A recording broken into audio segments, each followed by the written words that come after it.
Hello there, and welcome to, I believe this is episode 5 of Dimwits, Dipshots, Dufuses, and Dullards.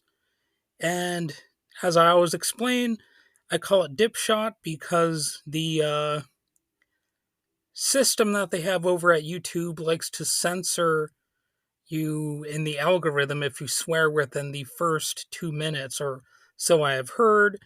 So that's why I always tone things down as I introduce this podcast. But anyway, we have a quadruple D of the week, and you probably won't be that surprised by who my pick is. It's Elon Musk, the awkward little man child who also just happens to be the richest person on the planet. So he is the quadruple D of the week.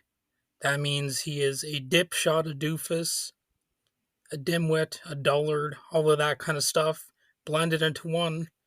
Although, of course, a lot of people defend him as an eccentric genius. Ooh, sort of like a Bruce Wayne, only he's got an armband, on his arm with a flashy little symbol that, you know, a lot of people became familiar with in the 30s and 40s, and which has refused to sort of totally go away ever since then, and seems to be having quite a little resurgence these days. So I've got a little news piece that's actually pretty relevant to this entry, and it's not necessarily exactly what you think it's going to be. So a meteorologist named Sam Kuffel, who had been with Milwaukee's CBS affiliate WDJT TV since December 2019, is no longer employed at the station. So what happened? News director Jesse Garcia informed staff of Kuffel's departure, stating, Sam Kuffel is no longer employed at CBS 58. A search for a replacement is underway. And it turns out the circumstances surrounding the exit involve her social media activity. In an Instagram story, she criticized Elon Musk, the free speech warrior, for making a gesture during President Donald Trump's inauguration that she interpreted as a Nazi salute. And while she wasn't the only one who did that, who interpreted it that way, pretty much anyone with eyes and a base level knowledge of history knows what he was doing. And it's funny that his defenders will say, "Oh no, it was a Roman salute." Well, the Roman salute is the same thing as the Nazi salute. So I mean, not really the strongest defense. Anyway, Kuffel's post read, "Dude Nazi saluted twice during the inauguration. You fuck with this and this man, I don't fuck with you. Full stop." So that was the offensive post that got her canned. That's all it takes, I guess. People pretty regularly say offensive things in their home lives, when they're outside of work. And you'll pretty regularly hear more offensive things than that being said, right? I'm sure a lot of you have said offensive things out there. You're probably uh, a lot of you are probably sort of used to having a level of freedom, outside of the workplace and sometimes even inside of the workplace, depending on the quote unquote company culture. But in this case, I guess that was just going too far, condemning an apparent Sieg Heil salute was just a bridge too far. So, of course, this incident sparked discussions about freedom of expression and the responsibilities of media professionals and all that kind of stuff. But is it really that irresponsible to trash talk somebody for not, being a decent person? He's it's as I've said online, it's not just the salute. If he was a good person other than that, I think a lot more people would be giving him a pass than already are. I mean, he's obviously got a lot of sycophant defenders out there who will defend him no matter what. I mean, at this point, I think at the inauguration, you could have had Hitler himself there giving a Nazi salute and giving the same speeches he was giving in the 1930s, and people would say, "Oh, he's not a Nazi." I mean, that's just how ridiculously far it's gotten. Um, but social media users have criticized CBS 58's decision, and I have too.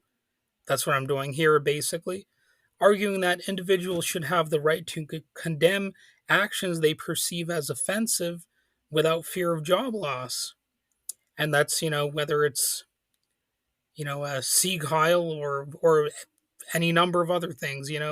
It's kind of nobody else's business that much unless, the person at the job said something that would be considered scandalous at that network. So this gives you some insight into how that particular news station views themselves. They're okay with firing somebody for condemning a Nazi salute. So what one person defended the meteorologist by saying people have the right to condemn Nazi salutes without being fired, and that's a pretty open and shut case, I would say, especially for the supposed free speech warriors, including Elon Musk himself. But more on that. I'm gonna get to that right now. Elon Musk's gesture during the inauguration has been a subject of debate. Really, I mean, that's how they're treating it. Like this is a highly debatable thing, and I suppose everything is debatable to an extent. But I mean, let's be real here. People know what that was. Most people know what that was. While some interpreted it as a Nazi salute, others, including the Anti-Defamation League, the ADL, have defended Musk, stating that he, quote, made an awkward gesture in a moment of enthusiasm. It's like, to them, apparently it's no different from, giving somebody a high five and accidentally hitting them on the nose or something in the process. It's no worse than that. And this is the ADL. They're supposedly uh, an organization that will defend Jewish people. They have a habit of claiming that anyone protesting Netanyahu, for example, is a hater of all Jews or something. You know what I mean? Like that's. But if you actually give a Nazi style salute at a very public event, and you happen to be a rich person, and you know all that kind of stuff, apparently there's nothing really to be said about it. It's just maybe a regrettable, awkward gesture. Musk himself dismissed the accusations, describing them as so tired on his social media platform, which he calls X, but which everyone who is cool will call Twitter. And here's the thing, Musk, if you're so tired of being accused of being a Nazi, then maybe cut down on things that will get you accused of being a Nazi. And as others have noted, the salute was met with celebration among white supremacist groups and white supremacist individuals. So, from my perspective, the situation highlights concerns about corporate influence over individual expression and the potential suppression of dissenting voices. And again, here's where we are right now. To express disapproval of somebody doing a Sieg Heil, that is apparently a dissenting voice. That is you being controversial. The Sieg Heil is not what's controversial here, according to this news outlet. Um, so the firing of a media professional for expressing a personal viewpoint raises questions about the balance between corporate policies and personal freedoms, I would say. Additionally, the interpretation of Musk's gesture and the varied responses to it reflect broader societal debates about symbolism, intent, and the public power dynamics inherent in public discourse. And as of now, CBS 58 has not provided further comments on Kuffle's departure, and that they might not really delve into it any deeper. And it's this is a successful example of you know changing the narrative in many ways, because they're changing the discussion away from how we ought to condemn the Hitler salute, or whether or not we should condemn it in all circumstances, to whether or not journalists should be fired from their jobs for condemning the salute. See, so this has already been kind of a successful way of moving the discussion away from criticizing people like Elon Musk and other neo-fascists. So, what about Elon Musk? Is it just the gesture? As I've said, if it was just the gesture, I think people would be a little bit more forgiving. They might be a little more likely to say, "Oh, that was probably just him doing awkward hand waving." You know, maybe he's never been in public before. I don't know. But Elon Musk's support for fascist parties overseas is definitely really one of the core things that people ought to discuss at the moment. And of course, the support for fascistic tendencies here in the United States. There have been accusations that Musk has indirectly supported, well, not just indirectly, but directly supported certain political movements or parties overseas that have been characterized as far right or authoritarian. And I say directly because in some cases he's, you know, quite directly spoken with these people on his dumbass platform, which he calls X because I guess he thinks the letter X makes everything cool. So for one example, there was Brazil and Jair Bolsonaro. I think I'm pronouncing that name right. But in 2022, Musk met with Bolsonaro. He's the controversial former president of Brazil. He's been accused of authoritarian tendencies. While the meeting was officially framed around Starlink providing internet to remote regions of Brazil, critics viewed Musk's engagement as a tacit endorsement of Bolsonaro's policies. And you'll notice that a lot of these things are actually kind of just that tacit. They're like little winks or nods in the directions of this or that, because they know that a lot of the stuff is not yet quite publicly acceptable. That's why, I guess in a manner of speaking, some people would see what Elon Musk did as a sign that the times they are a changing, because a very public Sieg Heil is actually being defended by, a lot of people on the far right and the supposed moderate middle as well. Like the people at the ADL, and that's a little bit disconcerting. But anyway, as far as the additional support for other people, there's Hungary and Viktor Orban. He's interacted with individuals or officials linked to Orban's administration, which has also drawn criticism. Orban has been accused of promoting illiberal democracy and authoritarian governance. So, a liberal democracy could just be seen as a transitional phase from democracy into authoritarianism. And then there's also his relationship with Italy's neo-fascist darling, Giorgia Meloni. And in December 2024, which is pretty recently, Musk publicly endorsed Germany's far right Alternative for Germany party, aka the AfD, stating on his X account, only the AFD can save Germany. Sorry for the cough, but it happens.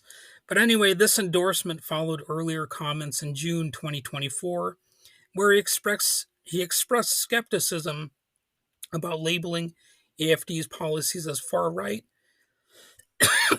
and criticized German Chancellor Olaf Scholz, referring to him as a fool. These actions drew criticism and raised concerns about foreign interference in German elections. Musk announced plans to host a live stream with AFD leader Alice Weidel on X, and I guess that actually happened. I'm not sure, but I'm sure it did happen. This move sparked backlash from German political figures who viewed it as potential election interference.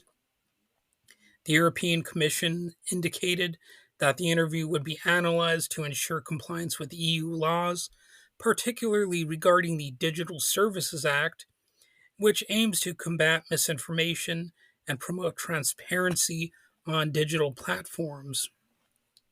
Musk said the always Nazi-esque talking points about the AFD, quote, a nation must preserve its core values and cultural heritage in order to remain strong and united. Oh, you know, that just sounds so wholesome, doesn't it?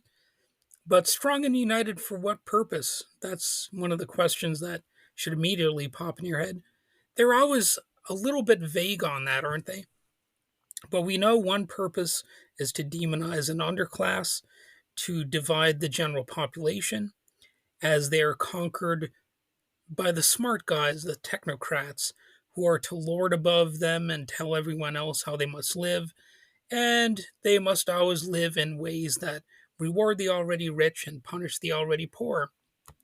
So, funny enough, I I pumped some of this information into ChatGPT to ask it, if it could connect Elon with fascism, and ChatGPT claims these connections are often interpreted differently depending on the political perspective of the observer, but direct evidence of Musk explicitly endorsing fascist ideology is scarce. Okay, chat, but it's not. Oddly enough, I asked it to elaborate on the allegations, and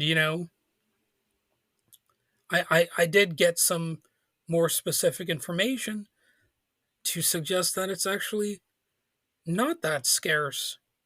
So it talked about the way that Elon Musk has promoted far right content on X since Musk acquired Twitter in 2022. ChatGPT says critics have accused him of enabling and amplifying far right voices and ideologies on the platform. Reinstatement of banned accounts. After taking over Twitter, Musk reinstated previously banned accounts, including those linked to far right ideologies such as Trump, Andrew Tate, and other controversial figures. And they leave out, for whatever reason, the account of, oh, what's his name? Well, the little Nazi Nick Fuentes. There we go. I remembered him now. They don't mention him or some other more obviously Nazi like people. I guess ChatGPT likes to water things down and make things sound milder than they actually are. And anyway, it noted that Musk has been criticized for liking, sharing, or replying to posts that some interpret as promoting far right or extremist viewpoints. Some interpret, or how about they are extremist viewpoints to the extent that any viewpoint could be extremist. So, he shared tweets that align with conspiracy theories like the Great Replacement Theory. So they mention that, yet keep in mind, ChatGPT said there's no direct, or the direct evidence is scarce. Well, it's not that scarce. You know, there's already been, enough evidence that I've gone over here. So, a tweet posted by a far right loon read, Jewish communities. He misspelled it, but I'm not going to make fun of him that much for misspelling because, well, I do that all the time, plus other people do it all the time, and that's not the point here.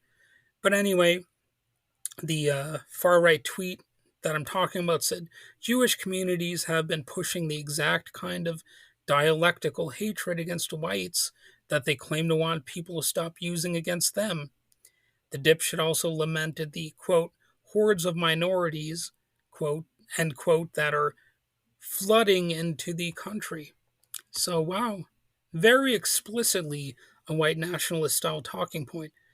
That's the exact sort of language that you would get from a white nationalist. But Elon Musk responded, "You have said the actual truth."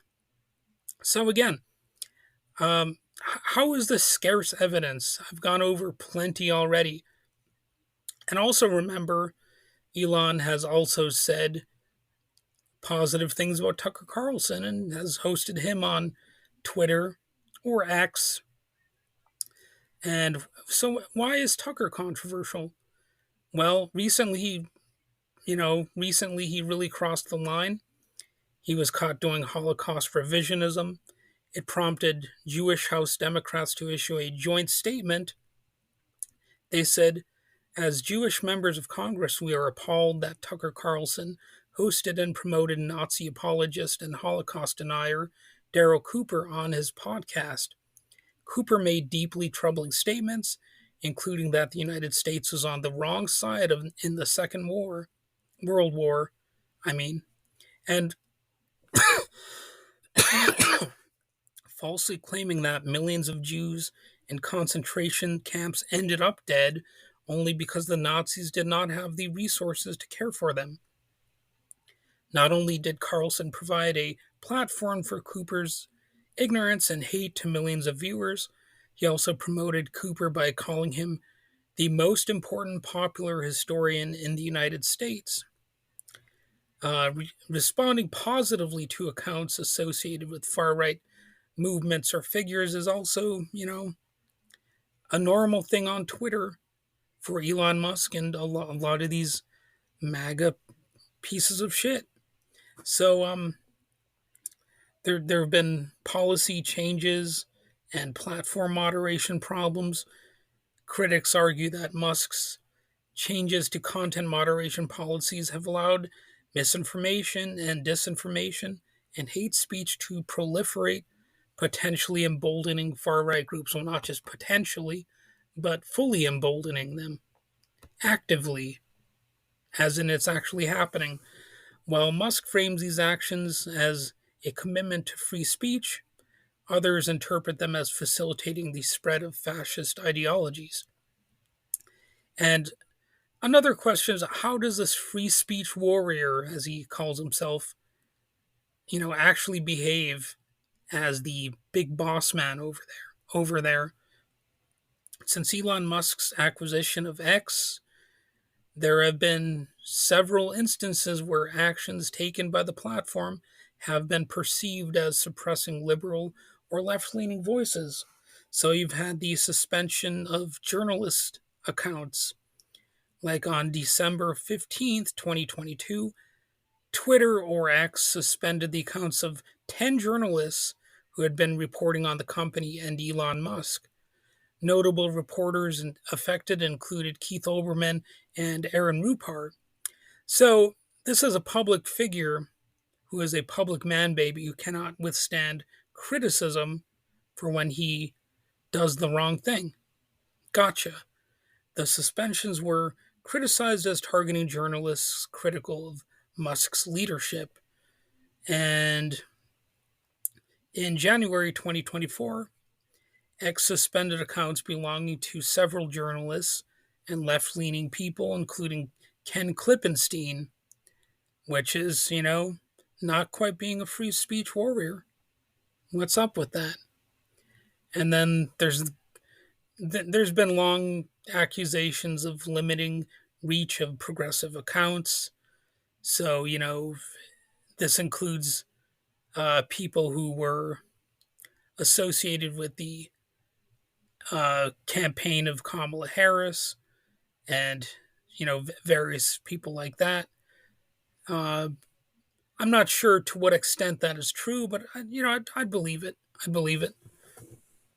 And there's a lot of account suspensions going on and accusations that it's targeting liberal voices, and they've contributed to the perception that Elon Musk is suppressing free speech rather than emboldening people to speak freely. You can speak freely if you have Nazi-esque opinions, but if you don't like those types of opinions, um, then I guess you don't have a place over there, or at least you have a minimal place, a minimized one. So laughably, ChatGPT suggests there's no evidence that Elon's parents named him after a book written by a Nazi scientist. That's my next talking point here. A lot of people aren't going to be aware of this one. But Elon's father actually stated in 2022 that he indeed was inspired by a certain book. So, Jim Stewartson, who is on Twitter, had this to say. I mean, it's a little bit ironically that this is on Twitter, um, given the fa- the fact that I'm criticizing the owner of Twitter. But anyway, he provided a link, quite literally showing Elon's father, saying the origins of Elon's name involved that Nazi scientist's book. So, as Jim Stewartson says, Errol Musk says his son is named after a sci-fi book written in 1948 by Nazi rocket scientist Werner von Braun called Mars Project, where he describes in technical detail how people get to Mars and describes the Martian government as a technocracy with the Elon in charge. So, von Braun was brought to America during Operation Paperclip, which brought Nazi scientists to America, and wrote Mars Project at Fort Bliss in German. Hermann Oberth, who Elon Musk also mentions, was a was another Nazi rocket scientist who came to America in 1955 to work for von Braun. And the chapter on the Martian government um, is also the core idea of non geographical network states, a Teal project to dissolve nation states in favor of techno dictatorships, and high velocity subways. Think Boring Company slash Hyperloop. How much of what Elon Musk is doing right now is based on the fantasies of a Nazi rocket scientist? Is all this the Elon or is all of this the Elon trying to prove something to his father? So those are interesting talking points. Presented by Jim Stewartson, and it's food for thought. It's food for thought. So even even his very name has some Nazi-esque origins. So I think I think the debate over whether or not he has any Nazi ideology or Nazi adjacent thinking is pretty much easy to resolve at this point. We know 100% that he is a neo-fascist